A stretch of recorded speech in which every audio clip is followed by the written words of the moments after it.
A esta hora, el encuentro que esperabas. Encuentro con la ciencia con Modesto Montoya.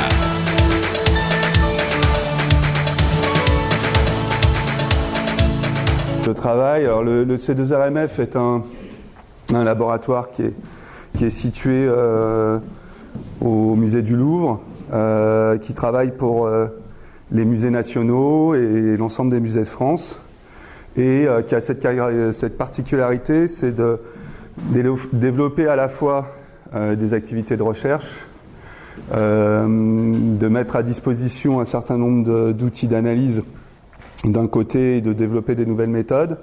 Il a en son sein l'accélérateur Aglaé, qui permet d'analyser par faisceau d'ion les matériaux. C'est le seul accélérateur du monde qui soit dédié 100% du temps patrimoine, qui est évidemment ouvert à l'ensemble des chercheurs qui travaillent sur le patrimoine. C'est-à-dire que comme les synchrotrons, en fait, il y a des appels à projets qui sont possibles, et il est possible de venir travailler chez nous et de profiter de ces moyens. Donc j'avais présenté le centre la dernière fois. Là, j'ai voulu vous présenter une activité particulière sur laquelle on travaille maintenant depuis plusieurs années, qui est le développement d'un système portable dédié permettant de coupler des techniques d'analyse par laser, à savoir le LIPS, le raman, la fluorescence, et notamment la fluorescence résolue en temps, et également finalement la réflectance.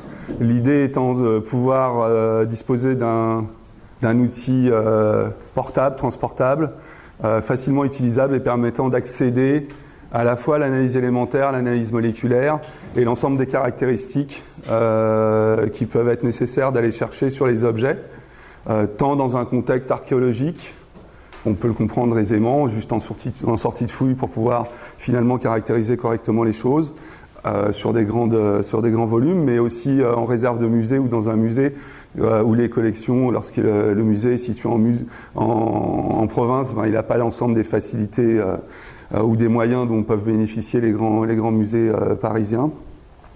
Et aussi sur tout ce qui est un monument historique, c'est-à-dire de pouvoir monter sur un échafaudage et pouvoir caractériser finalement les matériaux qui vont composer ou des sculptures ou des peintures murales, ou tout simplement des choses qu'on souhaiterait identifier comme des métaux d'une couverture d'église par exemple. Donc ça c'est pour situer le contexte général. Le groupe laser, en fait, il est relativement récent au C2RMF. Cette activité spécifique, elle a été créée il y a à peu près 3 années. Et en fait, on se focalise sur plusieurs aspects. On essaye d'orienter les choses suivant 3 grandes directions. La première, c'est contribuer au développement de techniques qui vont permettre de s'orienter de façon plus fine vers des questions d'archéométrie, c'est-à-dire identification de matériaux, connaissance des objets, des questions qui sont plus reliées à l'évolution des méthodes de restauration. Donc on a notamment engagé des travaux autour du nettoyage par laser et notamment du dévernissage par laser, c'est-à-dire essayer de développer des outils qui permettent là aussi d'intervenir de façon maîtrisée, plus avancée et plus évoluée lorsque des questions se posent éventuellement de connaissances. On essaye aussi de s'orienter vers des nouvelles techniques ou de forcer de nouvelles applications autour de la conservation préventive, et notamment au travers de l'intégration de techniques telles que l'holographie interférométrique, qui peuvent permettre de suivre l'évolution au cours du temps ou avant après des mouvements des objets au travers du fait qu'on va déceler des mouvements très faibles de la surface et donc identifier les précurseurs de ce qui pourrait être un soulèvement de peinture par exemple, ou des zones de fragilité qui auraient pu apparaître. Et cela se fait autour de développement de techniques comme celle dont je vais parler, le lipsiframent, question de nettoyage, ablation laser, tomographie, holographie, thermographie infrarouge à haute fréquence, et le développement de méthodes de mapping pour essayer d'embrasser au maximum une œuvre dans son intégralité et pas simplement de façon extrêmement localisée comme on le fait généralement. Donc le développement de la technique, enfin de cet outil lipsiframent portable, en fait, se fait dans un contexte à la fois européen et national, à savoir que d'un côté, il est supporté par un programme européen qui s'appelle Hyperion CH, qui a pour objectif l'intégration d'une plateforme à l'échelle européenne, qui comprend 23 pays en fait, qui offre des accès transnationaux autour de ce qu'on appelle les Fix Labs, c'est-à-dire un certain nombre d'accélérateurs de faisceaux d'ions, de faisceaux de neutrons et de synchrotrons. Ce qu'on appelle le MOLAB, où on va retrouver un ensemble d'outils portables offerts par un grand nombre de pays européens, chacun dans sa spécialité pour essayer, là aussi au travers d'appels à projets, la venue de ces outils pour une étude extrêmement fine d'un objet et sur des questions qui peuvent être d'archéométrie, de conservation préventive ou de restauration. Et puis un autre qui s'appelle ArcLab, où des chercheurs en sciences humaines peuvent aller, au travers d'un sujet, consulter à la fois les documents qui sont présents dans plusieurs bibliothèques rattachées à des musées ou à des centres qui travaillent sur des questions reliées au patrimoine, et ils peuvent avoir aussi accès à l'ensemble des études qui ont été menées sur une thématique particulière. Sachant qu'aujourd'hui on est dans une dynamique qui est plutôt celle de l'open data, donc c'est des choses qui se mettent en place, mais surtout là vous avez l'aide aussi de l'ensemble des documentalistes qui sont présents et qui vont vous extraire tout ce qui a pu être fait, ce qui n'est pas toujours complètement évident. Voilà, donc ça c'est le contexte général du côté européen. Du côté national, ce projet a été supporté dans le cadre d'un financement d'un équipement d'excellence qui s'appelle Patrimex et qui a permis d'apporter les moyens pour qu'on puisse se doter de l'instrumentation. Voilà. Donc, qu'est-ce qu'on a au laboratoire ? En fait, on a un certain nombre de sources laser, comme vous pouvez les voir là, néodymiag entre autres, avec différentes longueurs d'onde. Et l'idée, c'était de voir, finalement, au travers de ces sources, celles qui étaient les plus pertinentes pour pouvoir mettre en œuvre l'ensemble de ces spectroscopies, et avec aussi se doter, je dirais, de moyens de collection diverses et variées, en direct ou au travers de fibres, et pouvoir tester l'ensemble des configurations de collection de façon à pouvoir petit à petit se recentrer et déterminer l'instrumentation la plus adaptée aux problématiques qui étaient les nôtres et qui sont celles qu'on visait. C'est-à-dire partir de l'application, des applications, elles sont diverses dans le domaine du patrimoine, tous les matériaux peuvent être présents, et essayer de voir finalement quel outil fabriquer de façon à pouvoir répondre à la fois au contexte matériau, mais aussi au contexte d'études qui peuvent se présenter. D'accord ? Si jamais on imagine que l'on est en haut d'une cathédrale et qu'on regarde les sculptures sur un tympan, il faut prendre en compte le mouvement, mais aussi le fait qu'on ne puisse pas travailler au contact. Donc ça veut dire que là, des techniques de type fluorescence X, c'est compliqué parce qu'on ne peut pas accéder à un creux d'une voussure, des questions comme ça. Donc essayer de prendre en compte l'ensemble de ces questions. Et après de voir aussi au niveau de la géométrie, de l'optique, comment trouver la configuration la plus adaptée. Alors les matériaux dont on parle, ils sont effectivement complexes. Et à l'intérieur de ça, on a essayé d'en sélectionner un certain nombre qui allaient nous servir à trouver le meilleur compromis et faire la synthèse de ce qu'on pouvait avoir à étudier. Donc évidemment, on va se retrouver avec des matériaux organiques qui peuvent servir de liant, avec de l'huile par exemple, des résines en tout genre, de la gomme, des résines naturelles, des terpènes, mais aussi on peut se retrouver avec des protéines, telles que de la colle de peau, de l'ambre, et puis plus récemment des produits qui sont utilisés en restauration, c'est-à-dire des acryliques ou des acétates.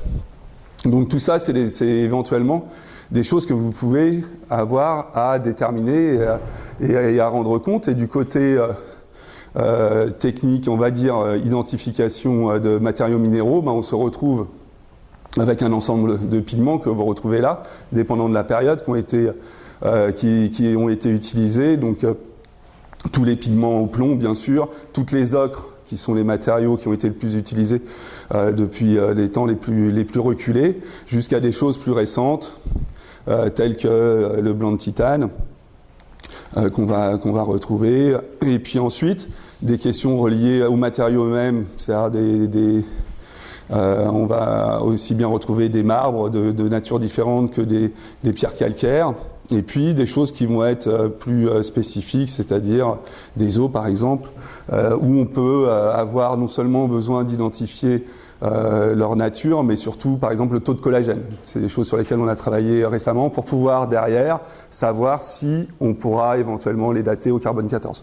Ça c'est le fait d'une publication qu'on a réalisée récemment justement en utilisant la technique LIPS. Donc comment on a travaillé ? On a testé l'ensemble de ces longueurs d'onde, vous voyez ici, et puis on a testé l'ensemble des conditions, les différentes aussi solutions de collection, et pour essayer d'optimiser et de voir, suivant qu'on voulait faire du LIPS, de la fluorescence ou du Raman, quelles étaient les questions l'optimisation de ces systèmes. Alors, j'ai pas repris techniquement comment se passaient ces techniques, mais je vais en dire quand même deux mots. Le LIPS, ça consiste à focaliser un laser impulsionnel sur une surface, de créer un microplasma et de regarder donc ce microplasma, c'est-à-dire l'étincelle qui est créée, de récupérer son émission optique et de regarder les raies élémentaires qui sont recueillies. Donc ça revient à créer une petite étoile et de regarder de sa composition. Quand on cherche à identifier la nature et la composition d'une étoile, on fait exactement la même chose, on récupère sa lumière et puis on l'envoie dans un spectromètre. Le Raman, ça consiste à regarder pendant l'impulsion laser les vibrations des groupements fonctionnels, donc ça permet de revenir à une signature, à une empreinte digitale de la molécule. Alors c'est une technique qui est super, qui fonctionne très bien puisque c'est vraiment une empreinte digitale. Le seul problème, c'est quand on a des mélanges, évidemment, on se retrouve avec quelque chose qui est extrêmement complexe. La fluorescence va rendre compte de niveau d'énergie à l'intérieur des molécules et va donner un autre type d'information, mais va permettre de recueillir très rapidement des grandes familles de molécules, notamment de molécules organiques, mais pas seulement, mais évidemment les colorants.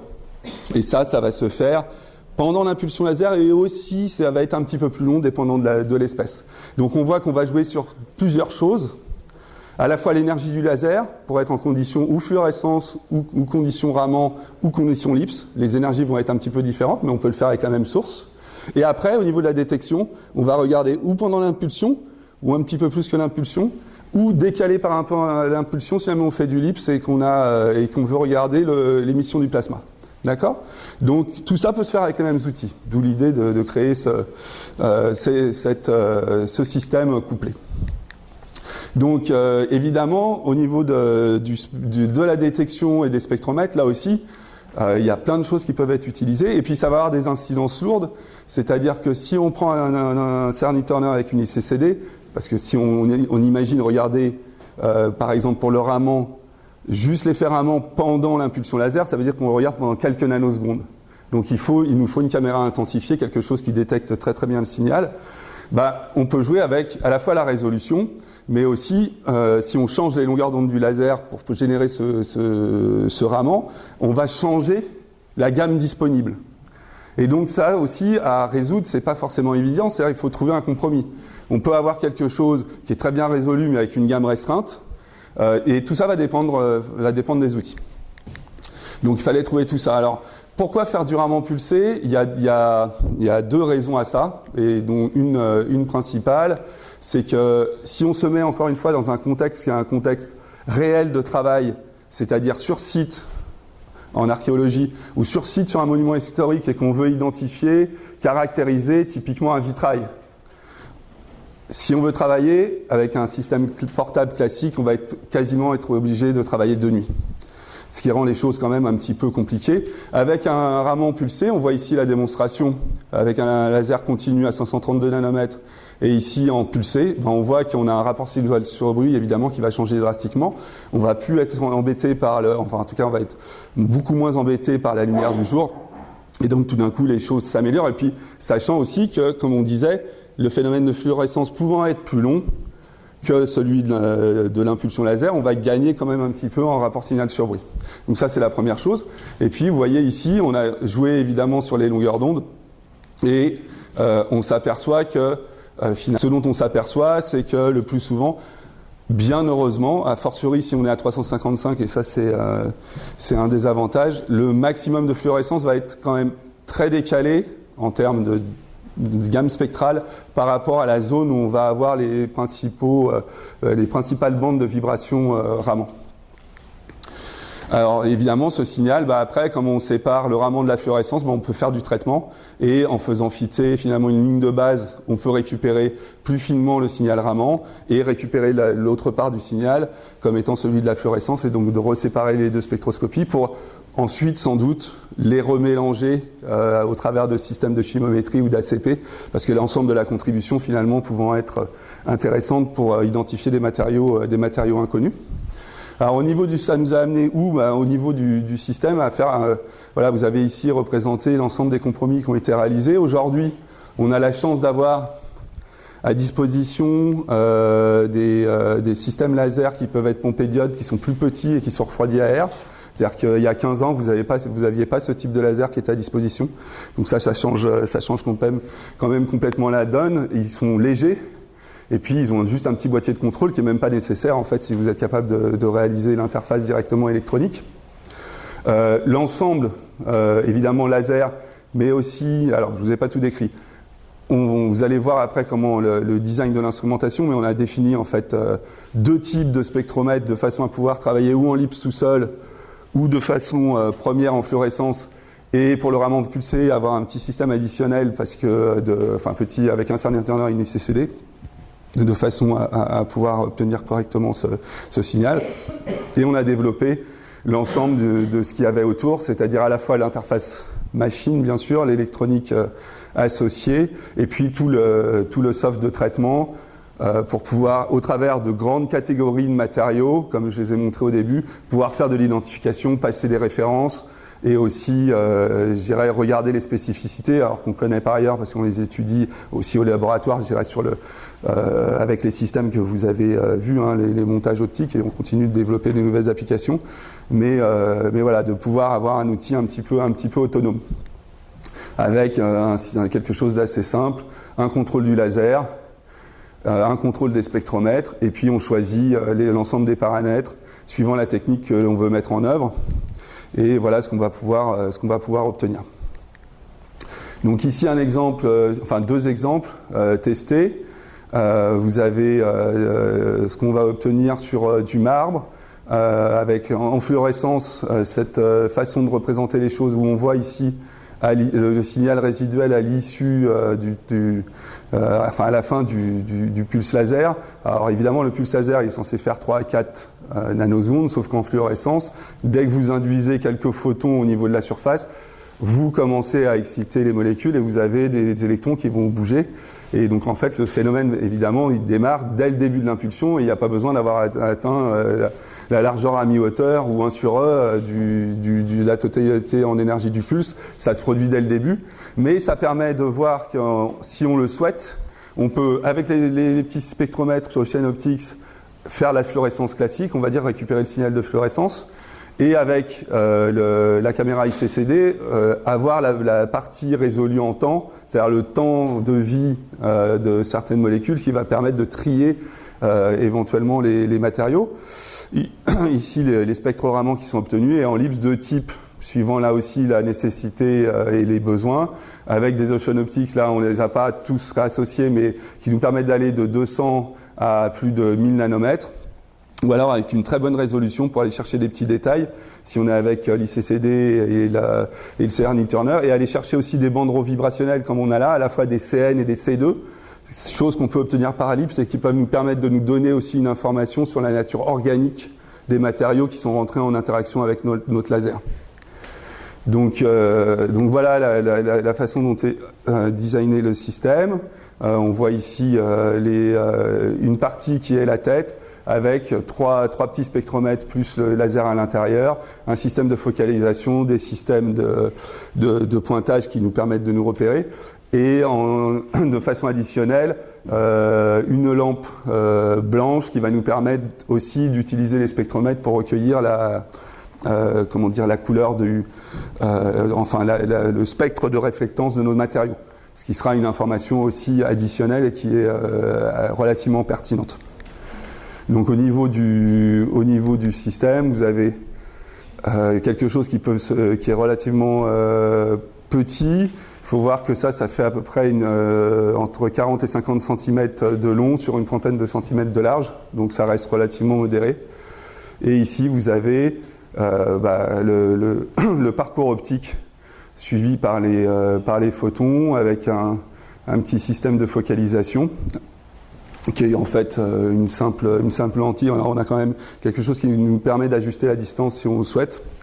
Et puis un système de collection qui est un petit peu plus gros, de façon à pouvoir collecter le maximum de lumière, qui va arriver ou vers les petits spectromètres simplifiés, mais c'est un bundle de fibres, on voit qu'il y a plusieurs spectromètres, et il y a une fibre qui peut aller vers le système de spectroscopie qui est un peu plus avancé.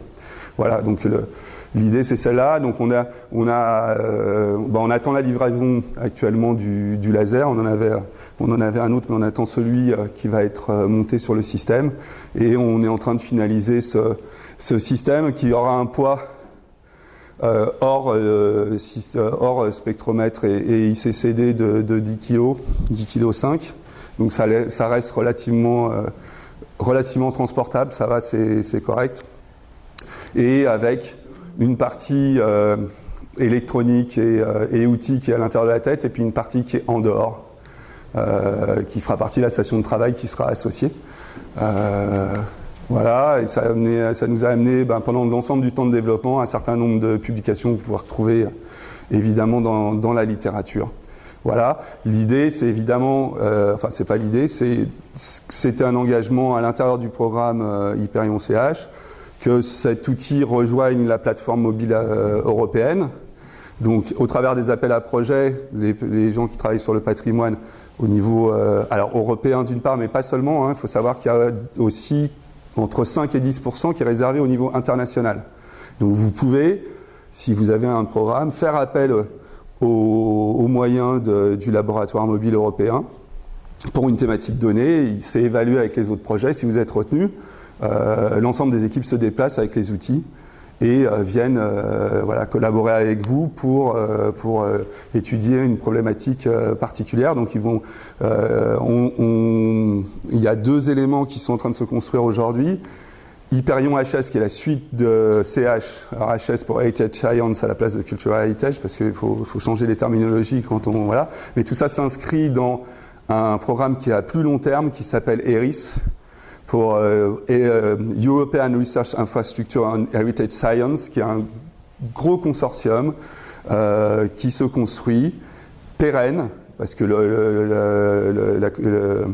la Commission européenne a soutenu ces programmes de type iCube pendant plusieurs dizaines d'années, et de façon à construire ce qu'on appelle des communautés matures, voilà, et considère qu'au bout d'un moment, si c'est suffisamment mûr, le système peut s'organiser seul, et c'est directement les États qui doivent supporter et contribuer, c'est-à-dire le ministère de la Recherche en l'occurrence et le ministère de la Culture française pour la partie française.